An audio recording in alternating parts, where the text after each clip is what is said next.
Hey, what's up? It's Sifu Kuttel, and in this video we are going to be taking a look at a very particular pairing of weapons from Chinese martial arts and Chinese military history.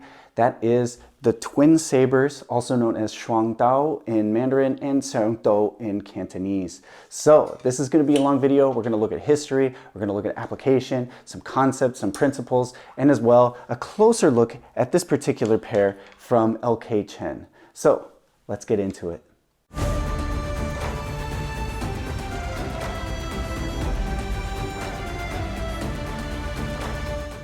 Now, one thing I want to mention is that dual wielding is nothing modern. I mean, even when we look at the Qing or the Ming Dynasty, it's nothing new. There are examples that go all the way back into the age of antiquity, and we have even written examples from the Han Dynasty talking about warriors carrying different weapons from halberds to swords to straight swords to sword and shield.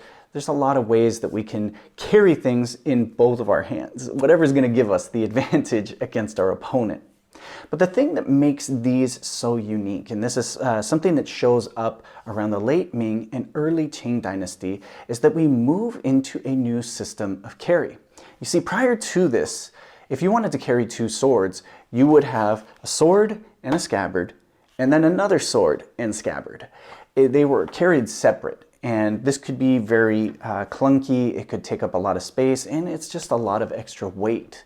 So this is where the evolution from having two separate weapons really departed into combining both and being able to carry in the same scabbard. And the way that they did this was they halved the guard and halved the handle, and it's not just for something like Seung Dao. We see this in antique butterfly knives as well. And this is actually one of the unique technologies of the butterfly knives, is that they could be paired together as such and then placed in the same scabbard. Now, when it comes to carrying double weapons, this is the way that it was done from that point on. This having both weapons placed in the same scabbard comfortably so that you could remove them and then place them in each hand. Things that we see in the movies, like keeping the weapons combined as a single weapon, is just for the movies. It's really a waste of time. You get no tactical advantage of trying to sandwich both blades together to actually have some kind of a cut. The advantage is to have two weapons over one. And then also carrying the blades over the back has been something that a lot of YouTubers have already talked about. I don't really need to go too far into, but it's very impractical to carry swords in that manner as well as put them away. Having both swords in the same scabbard, you can easily sling on your back and then remove, but for the most part, this was slung over the side while in carry. Now, it is important to know that this particular version is more into the Qing Dynasty, and we can see this by the shape and the cloud pattern design, and you can see a lot of departures from the Ming Dynasty swords with more of the square features on the handle and more rounded features as we get into the Qing. But there are some early Qing and late Ming examples that still have that Liu Dao style of broadsword. But this is something that pushed through the Qing Dynasty, and we saw this a lot even into rebellion years. So you can really think of this as sword of conflict or swords of rebellion, because these were very famous during the Boxer Rebellion period. There's no doubt about it. Double weapons are advanced level. First and foremost, you need to learn how to position your weapons so that you won't get one weapon in the way of the other. This could become a tactical disadvantage. You could end up having accidents that have serious consequences for yourself and get tangled up on your own blades. And this is even before introducing another opponent in more of a freestyle or a combat style setting. So you really have to take the time and take every aspect of double weapons training seriously. First off, learning your positioning, making sure that you are accurate and precise in your positioning at all times. You have to know what both blades are doing at every single moment, and that's why having very specific positioning is important, and that's something that we pick up in forms. Now, take your flowering seriously. A lot of times flowering is overlooked as for merely aesthetics, and though some people train sword spinning for just aesthetic purposes, it has a very important combat application, and that is making sure that you can recover your swords safely, whether it be after a successful cut or after an unsuccessful cut that was parried or blocked, or an attempt to disarm you, or a positioning if they're just knocking your weapon out of the way. Flowering helps us learn how to safely recover the weapon. It also works with our ambidexterity, gets our brain working on both sides, and our coordination so that we can control both weapons. Now, after that, you have to take your forms training seriously as well.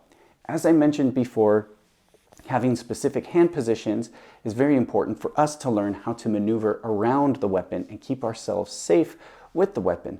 But also the forms allow us a chance to hone and refine our techniques. So when you're going over individual cutting techniques or combinations, you're actually learning how to cut better, get better body mechanics and usage behind it, as well as keep yourself safe without tangling up. Because these are all the variables that you are in control of before an opponent is introduced. And once the opponent is introduced, of course, you're going to have plenty of different options. Double weapons gives us the ability to feint or counter or control or disarm an opponent, but all of that can be used against us if we're not paying attention to our non-dominant blade, or if we have one that's leading the charge, the other one can be easily disarmed.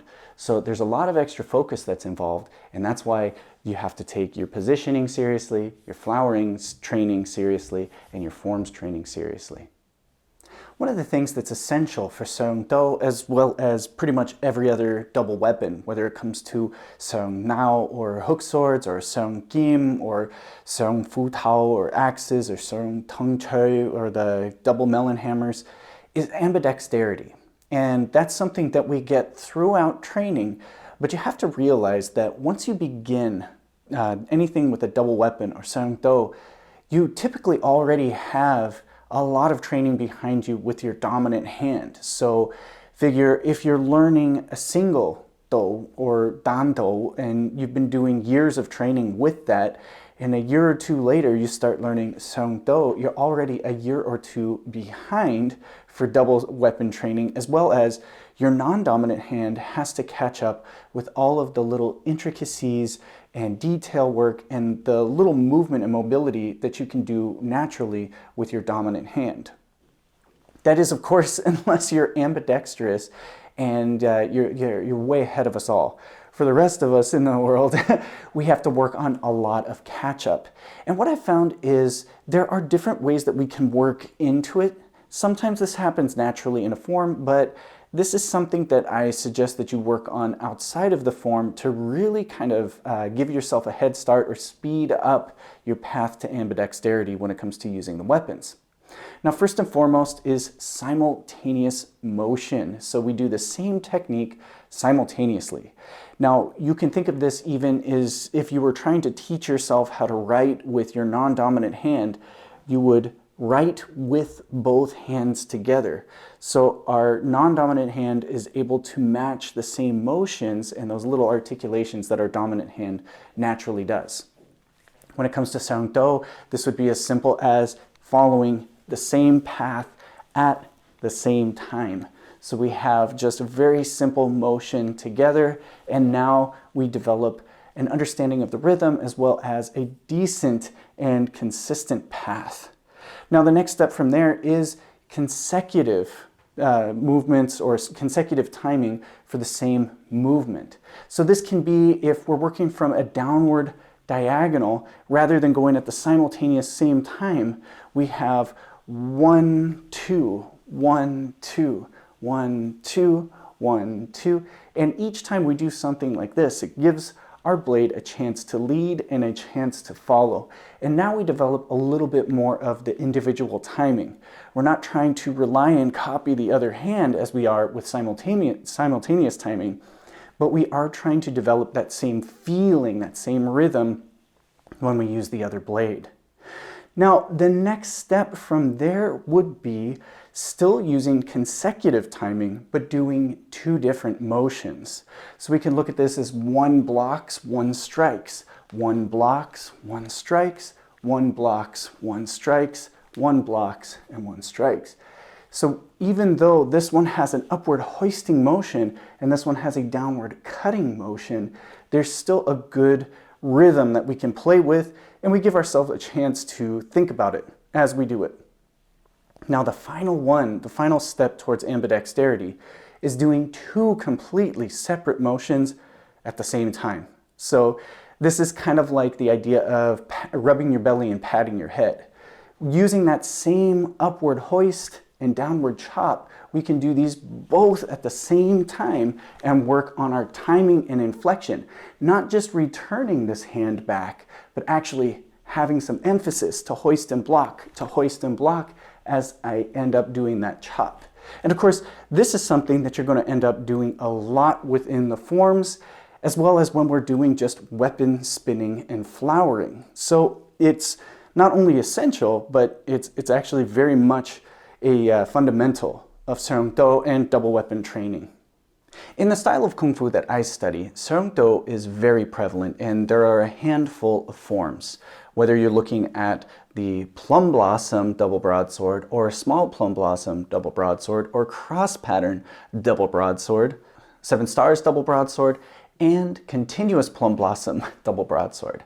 So if you can't tell by now, Choy Li Fut places a huge emphasis on double broadsword, and it's not just in the solo training, it's actually even in two-person forms where you're pitting the Seung Dao up against other weapons like spear, horse bench, the 9-ring long-handled broadsword, and even a double-headed spear. So seeing this, it really shows that the Seung Dao was a prominent weapon in use by martial artists, bodyguards, and militia. It needed to be trained against a wide variety of different weapons with different weapon reach, size, weight, and potential for kill. You have more that a spear could do to you than a horse bench, but you still have to be able to address both of them.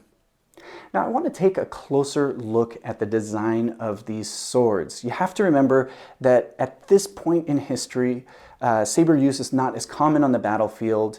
The military conflicts and battles were fought predominantly with firearms, so anything like this would be secondary if it's carried, as well as you're going to find sabers like this mostly being used by bodyguards, local militia, and martial artists. So you don't really need to have a very thick, heavy blade that's going to be going up against thick and heavy armor.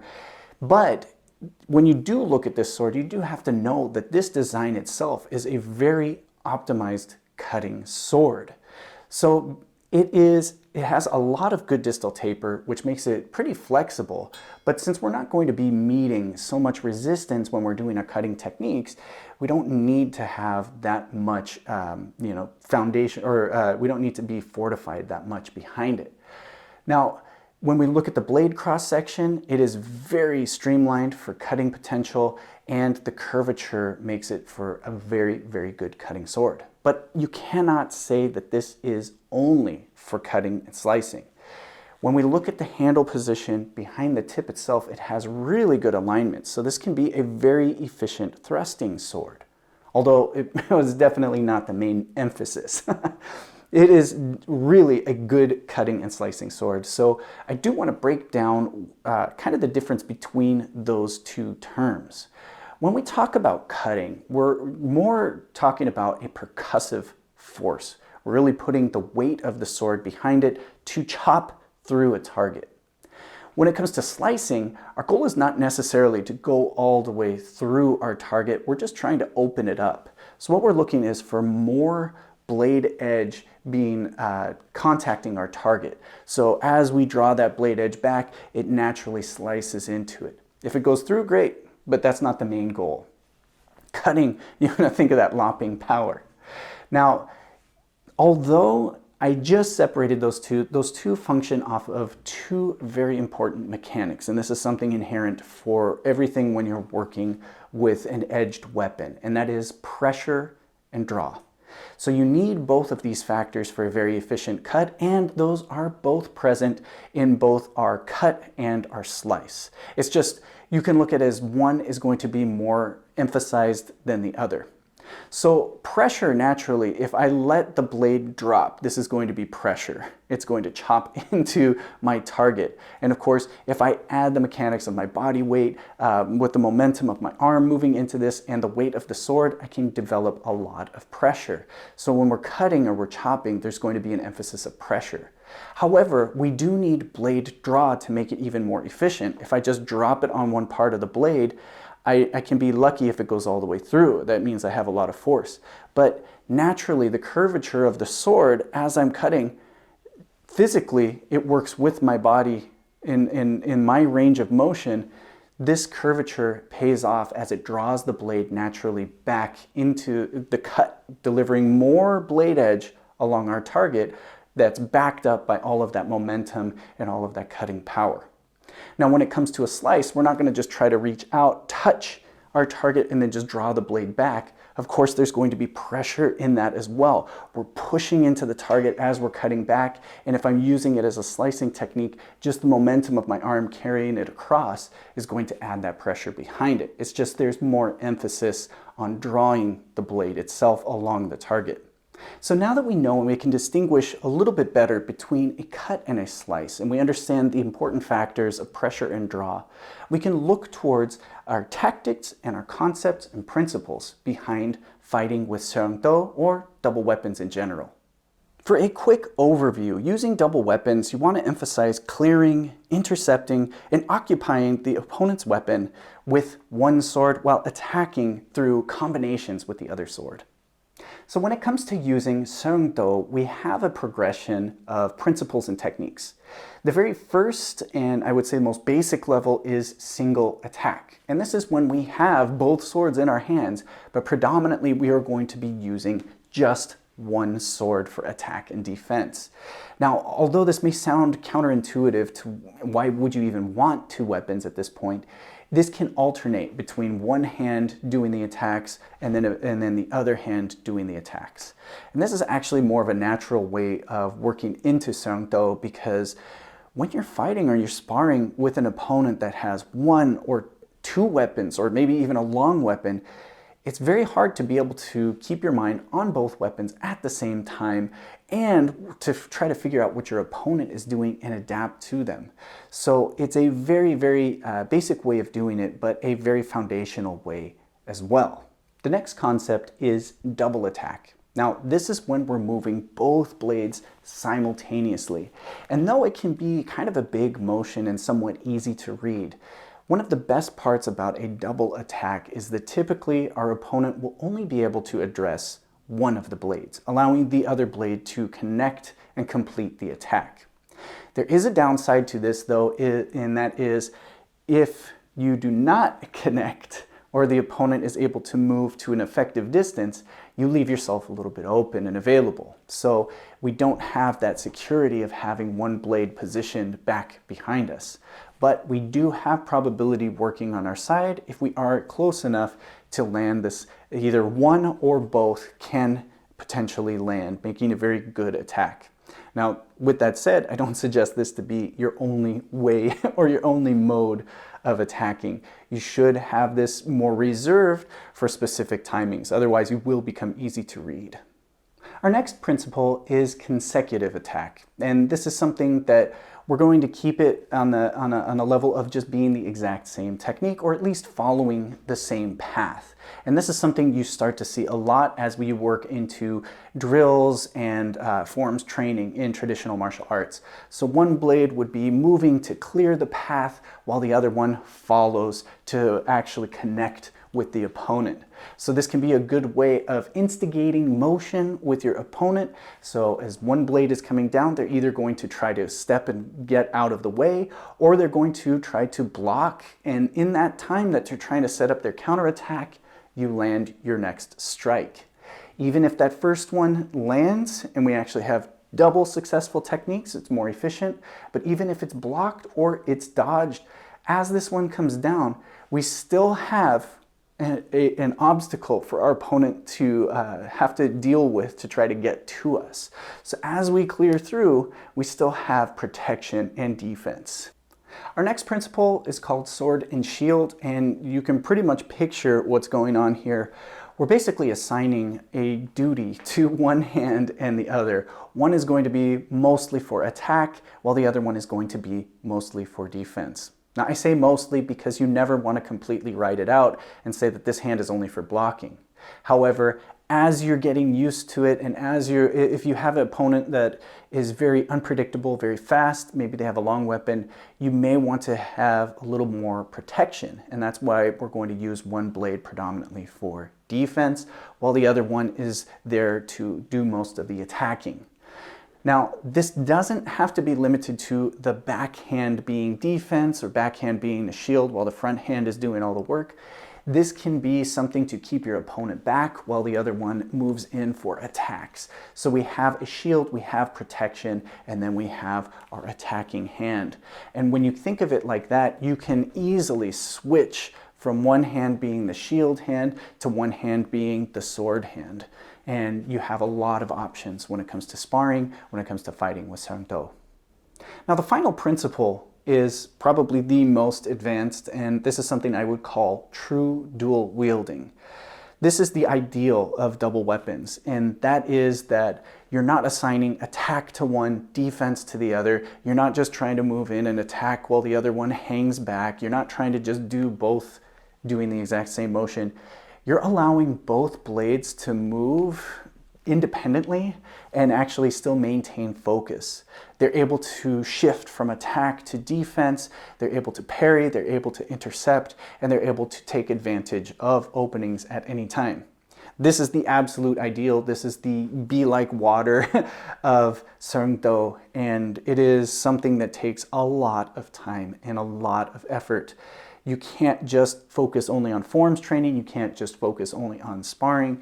You have to have good forms training, good flowering training, because that really develops independence between the hands and that coordination, as well as good partner drilling on single techniques, and of course, sparring training as well. So when you connect everything together, you're able to use both hands independently for attack and defense at any moment, and that's the true ideal of dual wielding.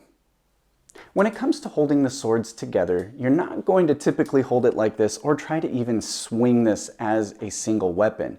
You can see it doesn't show as a single weapon. There will always be a gap between the blades, and this does not give you a tactical advantage. If anything, it allows the blades to slip and tangle up on themselves in your single hand. So anytime you see somebody swinging around a single saber and then it turns into double sabers, that's just movie magic.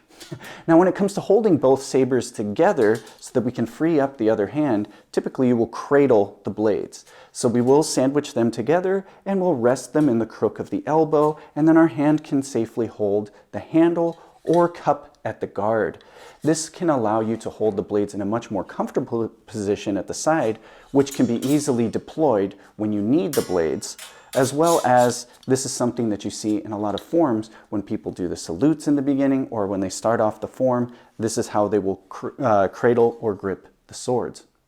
Now, when it comes to application and using the swords, once we actually exchange it into the hands, you want to make sure that you have a good amount of your hand backing this up.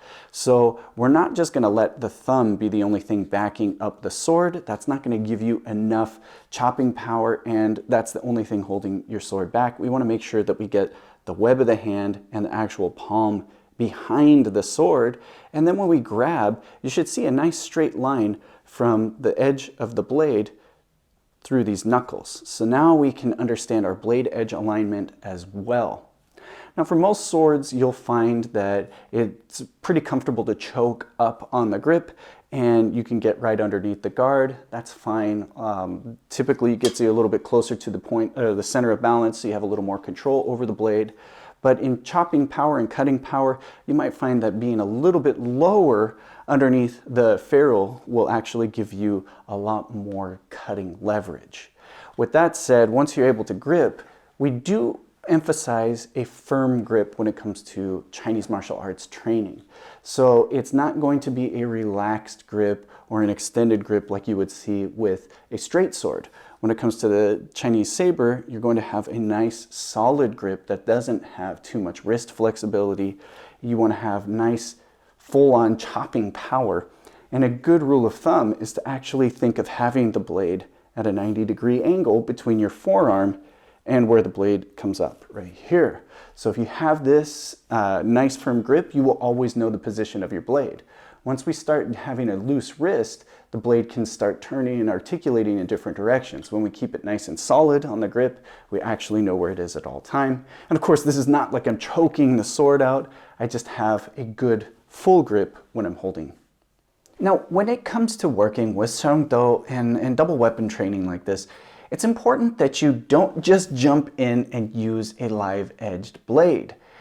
I would suggest that you start with just plain sticks or wooden versions of Seung Dao, or even foam versions, because these will have less consequence if you end up making accidental contact with yourself.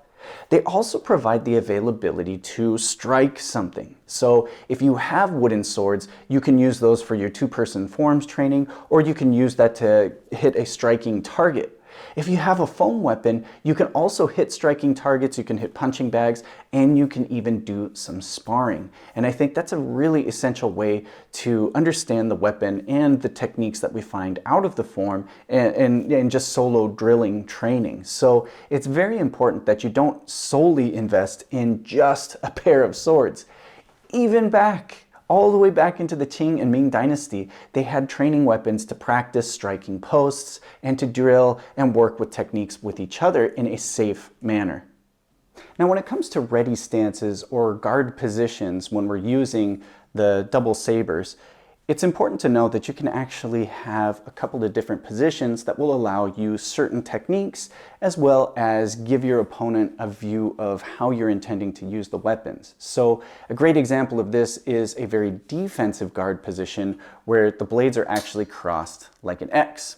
Now, this doesn't mean it's going to take a long time for them to deploy and get back into an attacking position, but having the blades crossed allows us many different defensive techniques and blocking techniques off the get-go. And this is something that you see typically in two-person forms, especially against a spear. You never know if you're going to have to use both weapons to get that extra coverage over the body, or you can just turn and shift and use these to block right away, because the spear is going to be able to reach you sooner than you're able to reach your opponent holding the spear.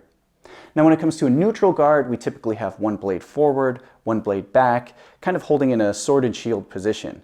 Now, when I use this position, I like to have my dominant hand as the front hand. And the way I treat it is my dominant hand is going to be doing attack and defense, just as if I had only a single sword. This way, my backhand is allowing me extra protection and defensive and some sneaky offensive techniques if I want to move in and attack. From there, if I want to have even more options for larger cuts from my backhand, I would do an extended guard. Now, this can go either way. If you want to allow your dominant hand a little more room to charge and get some momentum going for your cut, or to do some upward cuts, this is an excellent technique, as well as a comfortable position to hold the swords, as long as you have good range in your front hand. For our neutral guard, you can have the blade tips up a little bit closer, but for the open guard, you want to have nice extension to really keep your opponent back so that you have time to initiate that backhand when the time is right.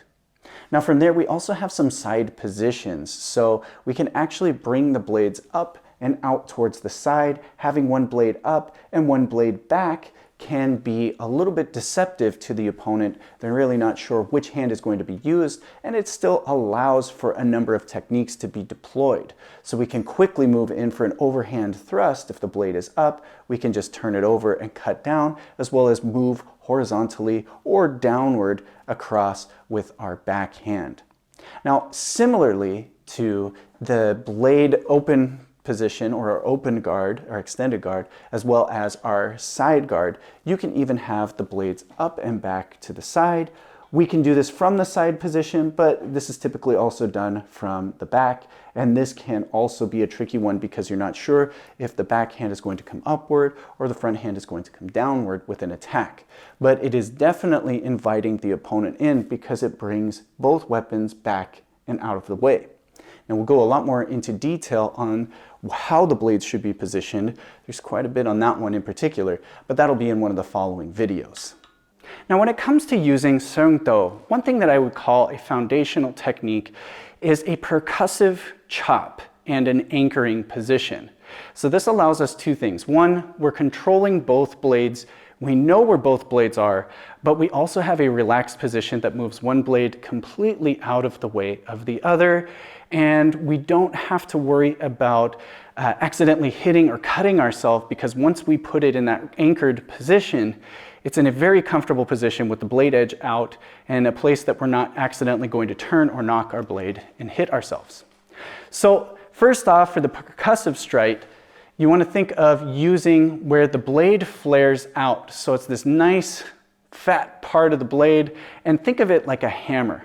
So I'm not trying to chop downward through my target, I'm trying to chop forward into it. Okay, so I'm hammering with this part as I strike forward. Okay, now the anchoring position, we're going to just rest the spine of the sword onto our shoulder, and it can point a little bit inward. Our other blade will be out in front, so we don't have to worry about making contact. But just to get nice and comfortable with this anchoring position, start with the blades in just a nice, don't extend the arms, keep the elbows bent, and we're just going to bring the spine of the blade to our shoulder. So we're just bringing it back, other blade forward, turning a little bit with the shoulder is good. You'll start to see that you're bringing this blade forward, and naturally, we've already begun the technique. Now, typically we will do this with the opposite foot forward. So if I'm going to strike with my right hand, I'm going to step forward with my left foot. I'll turn, and now first place I want you to aim is towards the temple. So this is almost flat and horizontal. It's going to still have a bit of diagonal towards it. And then you'll notice too, as I step and I hit, the tip of the blade is on one side of my body, the pommel or the handle is on the other. We're not cutting through. This is a tapping technique or a hammering technique. Don't think of it as you're going to try to cut completely through as if we have a tatami or a cutting target. I'm just chopping into it. Now from here, I'm going to take a step forward, hit. And on the timing of these, I want to have 1 for 1. 1, 2, 3, 4. Normally, when we get into forms, we'll do something more where it's a step and then a cut. But rather than stepping and then cutting, which is going to take time, our forward momentum is going to put a lot of power into this. So this stepping forward uses a lot of body weight to cut and add power to the strike. Now from there, we can do more of a downward cut. So this would not be so much that we're trying to hit the temple. This would be trying to cut to the throat, or we can cut to the hand if they have their arm extended out, or their arm, we can cut to the arm itself. So now we have more of a diagonal downward, but we're still going to end with the blade tip in front of the body or just past our center line. Okay, so again, same idea. 1, 2, 3, 4. Cutting downward, we're hitting towards either the throat, cutting that area, or we're cutting towards the ribs or the arms. Now you'll see I can also practice moving back with this one. This adds another dynamic to it in the timing of your footwork, and it works as a great defensive way to do this technique. Now the last version that we can do, since we've done up high, we've done medium, now let's do low. So now we're going to have the most range of motion for the blades. We're striking down towards the outside of the leg or the inside of the leg towards the shin, okay? Or we can use this to come over the top and strike a hand or an arm. So again, step, cut, cut, cut, moving back, 1, 2, 3, 4. I highly suggest that this is the way that you practice as you do these. Practice moving forward, moving backward, and work in intervals so you go forward 3 or 5 And use the odd numbers because that puts a different foot forward and a different foot backward each time. And you're not just in the habit of only starting with your right foot stepping forward or starting with your left foot stepping forward. This time it alternates. And then work on trying to go quickly from moving back on your last one into forward, into back, and then get used to having that kind of bounce into that next part from offense to defense. Now I'd like to take a moment and take a closer look at this pair of Shuang Dao made by L.K. Chen. There are two different versions that you can get. You can get the cutting version, like I have right here, which has a high carbon manganese steel, or you can get a wushu style that has a little bit more flexibility in the blade. Now, don't get me wrong, this one actually still has some flex to it, and this has to do with the distal taper as well as some fuller grooves that give it some good weight reduction. But this blade is made to cut. And a lot of times this gets overlooked because flexible blades are usually thought of as the wushu style and thought of as impractical. But during the Qing Dynasty, there was not an emphasis on using heavy armor anymore because firearms were being used, as well as these swords were typically used by bodyguards, martial artists, and militias. So the people that they were being used against were not heavily armored. So this by no means reduces the cutting efficiency of the sword, and in fact makes it even more efficient to slice through something that doesn't have heavy armor. So this is a very effective cutter, which you will see in future videos. But just to see that it has that flexibility here, when we look at the training pair that I have, you can see already it's got more flexibility to it. I can bend it almost 90 degrees. And then when we look at a wushu blade, this is the most flexible that you're going to find, and it can bend almost all the way around. And this is the one that you typically hear and see in wushu demonstrations. So you can get a pair of Shuang Dao by L.K. Chen with much more flexibility to it, which is great for wushu training. And when it comes down to sword training, I think that wushu steel is an excellent option because you can really feel that ripple through the blade and feel that transfer of energy when you're using it. Now, one thing I do want to point out, and you can see it back here, is there is quite a bit of difference in the length of the swords when you're comparing my old training pair to the L.K. Chen Shuang Dao. You can see here that not only is the blade longer, but the guard is bigger and the handle itself is bigger. So if you train in Chinese martial arts, you need to be aware that this is going to be a little bit longer than you might be expecting. So do take the time to measure it out and see. It's not always easy to tell in the video, even when we're looking at these back to back.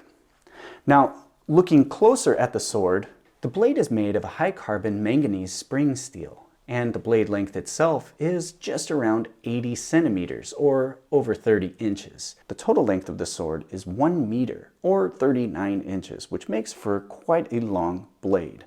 The iron guards are D-shaped, so that when the blades are placed together, they make a very circular shaped cup guard. The collar and the pommel on the handle are made of brass, which match the brass scabbard fittings quite nicely, and the handle itself is made of a dark hardwood and shaped for cutting efficiency. Now, when we look closely at the handle itself, we can see that unlike the guard shape, there is a little bit of extra shaping here on the handle, which is much better for ergonomics. Although it does not sandwich completely together at the handle, it will still for the guard, the ferrule, and the pommel. The scabbard is made in a very distinct Qing style. It has the cloud-shaped designs at the chape, as well as the brass fittings for the suspension and the collar at the mouth of the scabbard. The scabbard itself is wrapped with a black faux leather, which makes the brass fittings really stand out for a nice appearance. Now, one of the most important things about this scabbard is that it is made to hold both swords. So when we take a closer look, we can see that there's a splitter inside the scabbard to keep the blades separate. So that way they don't get tied up or caught in the scabbard when you're trying to sheath or unsheath the swords, as well as if one sword has moisture or rust, it's protecting the other sword.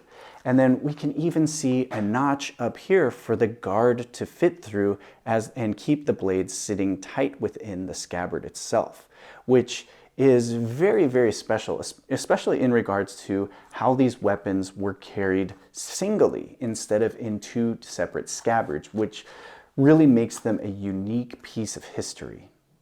Overall, the design of the sword is very streamlined and efficient, from the curvature of the blade as well as the curvature of the handle to develop even more ergonomics and cutting power, as well as being able to have the guards halved so that they can be placed together and stored in the same sheath. Everything is made for efficiency, and I think that really stands out not only in this design of sword from the Qing Dynasty, but this particular set made by LK Chen. Alright, so that's going to do it for this video. I hope you learned some more about Seung Dao as far as the history behind the weapon, why this design was important for cutting efficiency, who used it, how it was used, how it can be used, and ways that we see it in common modern martial arts training. So if you have any questions or you feel that I missed anything, you want to add it to this information, drop it down in the comments below. These swords that I've been demonstrating with are from LK Chen. This is their Niu Wei Dao or Shuang Dao, the double broadswords, and I will leave a link to their website and where you can pick up these swords down below. Do remember that they have two versions, a cutting version or a more firm version, and a wushu version that is much more flexible for anybody who wants to use these swords in wushu competition. I hope you enjoyed this video. I'll see you in the next.